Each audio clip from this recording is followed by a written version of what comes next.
नमस्ते मित्रांनो, घरोघरी मातीच्या चुली या मालिकेच्या होणाऱ्या 3 ऑगस्टच्या भागामध्ये आपल्याला असं पाहायला मिळणार आहे की इकडे ऐश्वर्या सगळे गिफ्ट काढत असते. त्या क्षणी तिला त्यामध्ये एक पत्र सापडतं आणि ती म्हणते, हे पत्र तर ऋषिकेश दादांनी आईंसाठी पाठवलं आहे असं म्हणून ते पत्र वाचायला लागते. त्यावेळेस घरातील सगळेच व्यक्ती तिथे असतात. ते पत्र वाचत असताना त्या पत्रामध्ये असं लिहिलेलं असतं की आई, नाना तुझी फसवणूक करत आहेत. नानांच्या आयुष्यात दुसरी कोणीतरी पार्वती नावाची बाई आहे असं बोलता क्षणी लगेचच तिथे आईच्या जवळ इकडे सुमित्राच्या जवळ ऋषिकेश येतो आणि म्हणतो, खरोखरच नाना तुझी फसवणूक करत आहे. त्यांच्या आयुष्यात एक बाई आहे पार्वती नावाची. असं बोलता क्षणी सुमित्राचा हात उचलला जातो, परंतु ती तेवढ्यात थांबवते आणि त्या क्षणी नानासुद्धा ऋषिकेशवर चिडतात आणि म्हणतात की हो होती माझ्या आयुष्यामध्ये पार्वती नावाची बाई, ती माझी पहिली बायको आणि तुझी ती आई होती. असं म्हणता क्षणी लगेचच इकडे ऐश्वर्या म्हणते, म्हणजे आईंचा ऋषिकेश दादा सावत्र मुलगा आहेत का?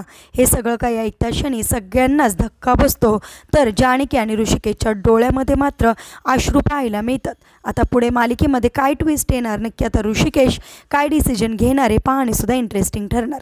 असेच मालिकेच्या पुढील अपडेटसाठी तुम्ही आपल्या रंजक मराठी चॅनलला सबस्क्राईब करा.